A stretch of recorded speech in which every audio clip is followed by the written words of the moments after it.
what do we do in Wing Chun? Soft, controlled, theory, a bunch of fucking theory. Oh, weights, you shouldn't lift weights in Wing Chun. I don't care who you are in your Wing Chun journey. If you're gonna tell me you're gonna stand in front of that man and you're gonna use your soft energy in front of him, you're gonna be left to stain in the mat. I don't think that somebody who has never been in competitive martial arts, competitive sports, or even, you know, the self-proclaimed street fighters, I do not think that if somebody does not have that type of background, they come to Wing Chun, they will never learn how to fight. I found a video here on YouTube from the good IZZO, Wing Chun, the real reason why Wing Chun doesn't work. And I thought, that's going to be interesting because I'm a police officer, foreign police officer, and we're going to watch it now. And I have skipped a little bit through, but not watch the entire thing. And now let's watch it together, I would say, and react to it. Maybe we can learn something from here. All right, you know why Wing Chun fails? It's the training methodology and conditioning. It's as simple as that. Dominic is out here in Chicago, IZZO Wing Chun. Hit that like button, subscribe button, hit the thanks button. Show us some love doing this. You should. I want to point something out. I'm going to show a very brief video that's not on Wing Chun training, but it's just on a concept of training. And I want to give one of the biggest attributes to failure of Wing Chun that I think there is out there, and that's the methodology of training. I think one of the biggest reasons that I was am so successful in my Wing Chun journey is that I started out as a wrestler, right? So I wanted to box a little bit when I was a kid, but I was from the north suburban area of Chicago. We really didn't have any boxing gyms. I think Pug's boxing gym opened up by the time I graduated high school. So I'd already been involved with wrestling for 10 years, and I'm like, all right, I'm a wrestler at this point. So pretty interesting. So he says now he started with combat sports first, and then got into a traditional martial art like Wing Chun, Kung Fu, Tai Chi Chuan, or all these other Chinese martial arts styles pretty much are. So also shorter guy, I'm 5'7", so falling in love with wrestling when I first started, it was easy for me. The one thing that, and I say this all the time, is the thing about boxers and wrestling and wrestlers and why they're so dangerous is when you really break it down from day one, what are they doing? They're doing contact, they're in your face contact, right? Yeah. You're gonna learn like how to duck walk, how to do a double leg takedown, how to wind up just getting your posture straight. Or as a boxer, you're gonna learn how to do a jab and a cross and a hook, and you're gonna learn to stand there in static position. But eventually, relatively early on, much faster than they do in Wing Chun, they involve live training. So if you get, and not to mention the fact, unlike, and this is the excuse we use in Wing Chun, well, why doesn't it work in the MMA? It's an unleashed factor, right? I want to talk about this for a second. So if you don't train somebody for their fullest potential, how do they know where the limits are? Levels are because I also train with people that are 14, 15 years old, and also people that are like 50 plus. And we all have to get arranged a little bit how we can spar and train applications together. So you have to adjust, or I have to adjust to myself. I cannot punch like the 14-year-old boy with all my force, as well as the 50-year-old cannot punch me. Maybe if he's bigger and stronger than me. I have been in a late Thai fight, in a full contact fight with such a man, and really that was not, I lost, and that was not it was a good experience, but a painful one. What I mean by that is, in boxing, you can glove up, you can headgear up, and you can go hard as you fucking can on an opponent who's going just as hard as you, and there's safety factors that are involved. So you know your limitations. You know that if you're punching full force, full speed, full movement, that if the gloves come off, that you know that punching that same way, you're gonna run into elbows, you're gonna run into heads, you're gonna run into bones, you're gonna run into problems that may hurt your fist. Consequently, too, you're gonna run into the fact that my headgear's off, I'm not getting punched in the face with a gloved hand. This might be a little bit more damaging or do more hurt. Plus, you know that if you do punch with an ungloved hand, you're at a higher risk of breaking your fist, right? That being said, too, if you look at wrestlers, what can they do? They can go as hard and as fast as they want to because it's a controlled circumstance. You're not punching, you're not kicking, you're grappling, you're twisting, you're torquing, you're... And even if you have kicks, then it's also still a controlled environment. For example, in kickboxing, where you have the ring, or in other combat sports, it's still a controlled environment with a referee. There has been instances in the UFC where opponents wouldn't go against the rules, and well, there is a referee to interfere, but it can be too late, and that can lead to severe injury, which is maybe sometimes an intent of a person. And wrenching, then, you are slamming. You're doing a lot of stuff that you can do full force. What do we do in Wing Chun? Soft, controlled, theory, a bunch of fucking theory, right? Yes, man. And when Yes. you apply that, if you didn't take that theory to the test, and yeah, how can you?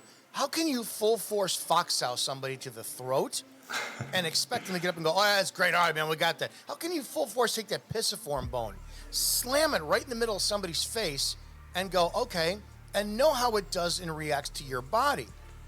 The same problem we have with eye poke. So what we kind of can do is like going like to the forehead with like this movement here. For example, in snake style Kung Fu, where you have all these straight lines in the hands, where you a lot of times also have eye pokes. So this would be a variation, but still it's pretty dangerous to do it full speed, because you always can miss you, and then you're hurting your training partner, and that you don't want, because you want to grow and learn together. So A big problem. Another reason, again, Yes, too, is the that's training, that's right? really And, big and I problem. want to play this video just for a second. I'm gonna play like the first I'm minute interested in of what it's it. gonna play This now. is Judd Reed, 100-man fight. This is a documentary, some of you saw a while back, and it's a real question to pose. This man looks like a bodybuilder, but has some pretty damn strong kicks. All the training that I've been doing, it comes down to this one day.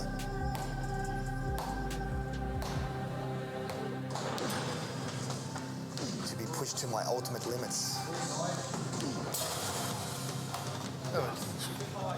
Are you fucking kidding me? Not Oh, too many weights. You people have shouldn't done lift it. weights in To be Wing amongst Chun. those people would be a great honor. That was sarcastic. You should, in every martial art. Oh, more lifting weights? Heavy So I weights? will try to do my Heavyweight? absolute Oh, best to give it all I've got. Holy shit. Taking hits, giving hits, running, training, hitting each other? See, here's the problem. I'm going to tell you this flat out. I really don't know that much about him or his style or whatnot. But you see this training they're doing, the full force type of training, and there's conditioning, right, and whatnot. I don't care who you are in your Wing Chun journey. If you're going to tell me you're going to stand in front of that man and you're going to use your soft energy in front of him, you're going to be left to stain in the mat. you won't. Shit. It's very, very simple. The problem with the Wing Chun community is the illusion is something we bought into a long time ago that gives us the false sense of security of how we can beat somebody like this. And I'm just using him for an example. There's a man out in my area. I haven't talked to him in probably 2 decades. His name's John DePasquale. And John DePasquale runs Illinois Shotokan Karate, which is probably one of the largest karate organizations in the United States at least. And when I was much younger, I did Shotokan for maybe 6 months because I was still trying to explore what I wanted to do. It was before I found Wing Chun. And John is an Pretty cool Italian that you man. explored a little bit also Just other bad, martial at arts. least if he's got to be late 60s now, maybe he's older than me. He's old enough to be like at least a young father figure to me. You couldn't pay me to stand in front of one of his punches. The man's conditioning, the man's training. You can't deal with that type of energy. I've also said many times that I used to work in a gym with a guy who was a black belt in another style of karate. And when he used to hit the fist against the heavy bag, it sounded like thunder. And I always ask myself, all right, Must be so awesome this too. guy is skilled. He's been training this style of karate as long as you've been training Wing Chun. Can you really handle one of his punches? With me, because of my background in dealing with a grappling art for many, many, many years before I found Wing Chun, getting punched, getting entangled, it was never a problem. If you look, do we train in Wing Chun for the energy of somebody who is conditioning their wrists and fists and head and shins for kicking a fucking tree? No, because One thing that my instructor always tends to say is, When you start fighting and you want to fight in, for example, Sanda, Lei Tai, or just some sort of full contact fighting, one strategy that works in 90% of cases is if you are the more aggressive one. So we are pushing more forward. So that comes then with a lot of stamina things, like you have to have the endurance, you have to have the breath to do that, you have to have the muscle endurance to really do this. But if you can do this also from a mindset point of view, then you are going to overrun most of your opponents. We're not talking about professional fighting here, but it really is that, because this is so much, it is so overwhelming when somebody doesn't break. When you stand face to face, you have been fighting for 1 minute, 1.5, 2 minutes, and then the next round comes up and you don't see the other person struggling, your house of cards breaks down. The other one sees that, and this gives him then the energy to finish you. So really, one strategy is be the more aggressive one when you are in a controlled fighting experience. I wouldn't say that's the best thing for a self-defense scenario, for sure not. But when it is what we're talking about now here with this video from IZZO, it really comes to that, be the more aggressive one. Because you were sold on the illusion. And by the way, it is not something that you are born with. I myself, I think the most not aggressive person on this whole planet, and I have struggles with this as well. But it is something that you can learn. And I also try to learn and to manifest it by training, by sparring, by repeating the applications in real life testing, and also putting myself into fights with other people from different skill levels. I have fought black belts, first degree black belt and second degree black belts. I lost for sure, but it is like putting to the test, what can I do? And I was a green belt, so I was like this big of a level difference. So really, you should do that. That soft energy comes in. If you look at boxers are so dangerous because of their core. Isn't it amazing how in Wing Chun we talk about elbow energy?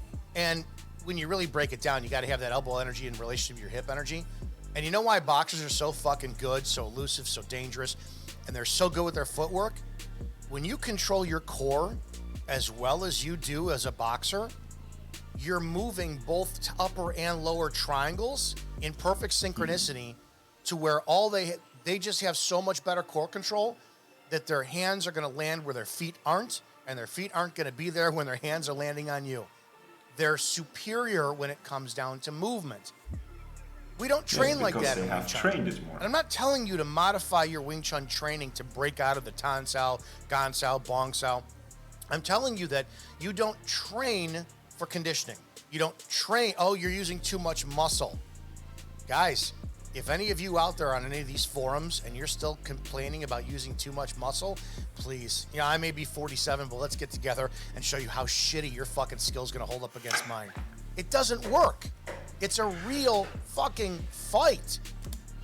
Muscle mass is never a disadvantage, unless you are maybe like stiff like Jay Cutler, Ronnie Coleman, or maybe Marcus Rulo. But if you train with a little bit of thought, and I have made videos about training, specifically strength training for martial arts, it is never going to hurt you. So maybe 1 or 2 sessions of weights training, do squats, bench press, deadlifts, maybe some sort of row, and you have covered more or less your whole body.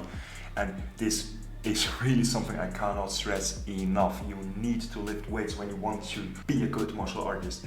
Have you seen the other guy that IZZO showed in the video? That is like a massive muscular monster. So I myself wouldn't stand a 0 chance to it, and I have been training for quite a while and lifting weights, and I would say I'm decently strong, but this is like another level. You also don't understand the necessity for true training, true conditioning, taking fucking hits, taking blows, all this, learning what a fight is. That's also true, because when you never have been exposed to like this kind of fighting, full contact fighting, why should you condition your wrists, your knuckles or your core? Why should you? You don't have a reason for it, because you have always been in like this point drills where you just have like the punches coming from this side, the opponent's going that way. No necessity to really train another way or to seek another solution for a problem that you have never faced. these other arts, and that's why you'll get like, well, why is karate, why isn't it as good in MMA? Why isn't it as good in MMA? I believe that's also core control. I believe that one of the reasons why MMA is superior in a fighting context that's controlled is that core control. Meaning that what do, right? If you have to pick up your leg to kick, that means that 50% of your balance is gone. In order to wind up delivering that leg to kick with power, you have to have 100% balance on one leg, right? Because that 50% is gone with both your legs gone. Yes, you They should spend have. so much time controlling their core that they can hit with 3 tools and one is left supporting the rest of them, right? It's nothing more. It's not the style. It's core control. Core control adds to power, adds to movement, adds to evasion, adds to aggression. Core control is everything. That's why you've seen me talk for years in a Wing Chun I fight with my hips, because that hips is controlling the core is controlling everything else. I got that from being a wrestler. It's very simple. You see everybody else in Wing Chun will control with the hands. So I really think that, this is something I've been talking about lately or thinking about lately is like, why is it that the argument was always, let's see this in sparring, let's see this apply in MMA, let's see this. Let's see this. I don't know how but people understand why they're bringing this argument in. And the reason, again, why boxers, grapplers, we know why they're going to be so successful is because they remove all necessity for balance. When you're on the ground, there's no point in it. There's no, what do you need? Have you seen these videos that have been up on social media lately? That different martial arts styles are getting put into self-defense scenarios, and the BJJ guys, if they are faced against a burglar or a robber, they immediately go to the ground and want to fight a fight like this. You have 100% balance. Boxers and MMA, which blend the two, and kickboxing, so boxers and MMA, they're taking away balance and they're balancing it on a superior core on one appendage. And then they've got 3 open tools, right hand, left hand, and either a right or a left leg, while supporting on the opposite leg. It's just a superior concept. That movement, we talk in Wing Chun all the time about the upper and lower triangle. Boxers and kickboxers are superior in their upper and the lower triangle training than we are. We have the theory. And they don't even know it. They have the application. So if you trained in Wing Chun with a Wing Chun mindset, with a boxing or a kickboxing or even a karate conditioning, I honestly think that you'd be superior at fighting. And I think that that would eliminate the whole garbage of how do you solve the Wing Chun problem of where it doesn't work. It's how you train. We don't train learning how to take full force hits. We don't train learning how to wind up taking full force grappling. And I don't care how many of you guys, yeah, we do in my school. Yeah, we do. I can guarantee you almost 100% there's probably not at least one Western school of Wing Chun where they're legitimately training. I'm talking with a guy who's got fucking cauliflower ear coming in as a wrestler saying, all right, motherfuckers, how does your Wing Chun work? 100% guarantee you they're not walking in with a guy who is just jacked and ripped and conditioned and muscled and is a phenomenal fucking boxer or kickboxer. You think that you're soft, I don't think you should do any weightlifting at all in Wing Chun. Energy is going to work. It's not. 100% of the time, you will fail. But I think that if you did wind up, I'm not talking cross training. I don't think you need to go to a Wing Chun school or a grappling school. I don't think you need to go to a boxing school. I think you need to train your core. I would argue on this I one think here. You need to do far more strength.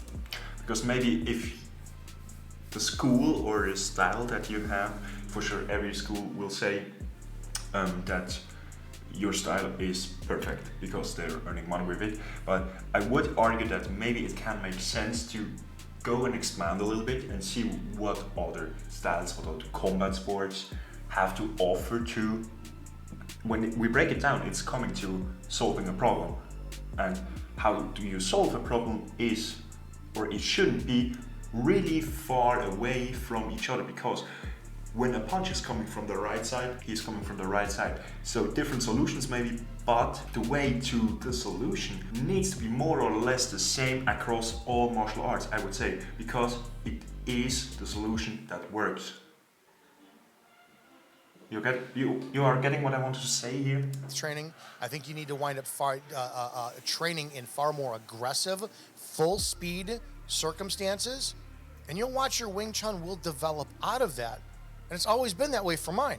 So I hope this makes sense. I really want the Wing Chun community to embrace the fact that we do, in my opinion, Wing Chun attributes, Wing Chun concepts, Wing Chun tools have made me superior in whatever context I've had to use it, because I came from a prepared background of full force grappling.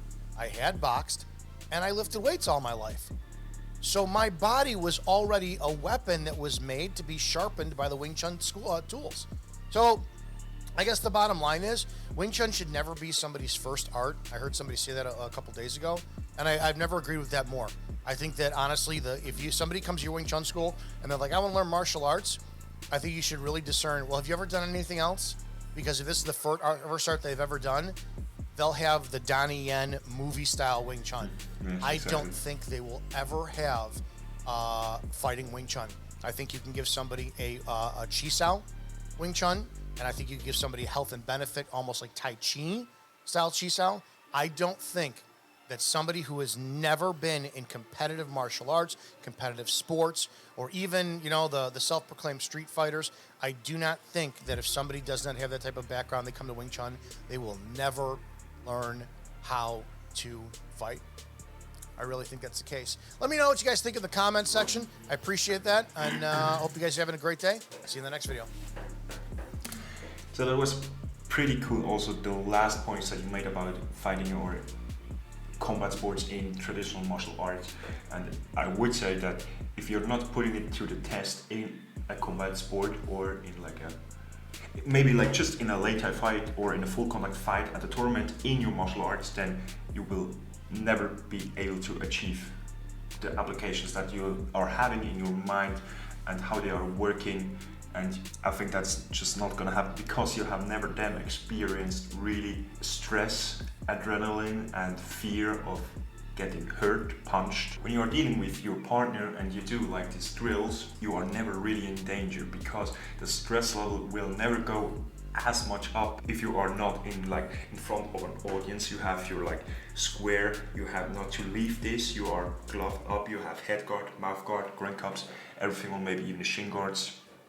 And you will never have, or you will never experience this kind of stress where you then have to function. Then you see if you really have the muscle memory of your applications that are really drilled in, or if they're not.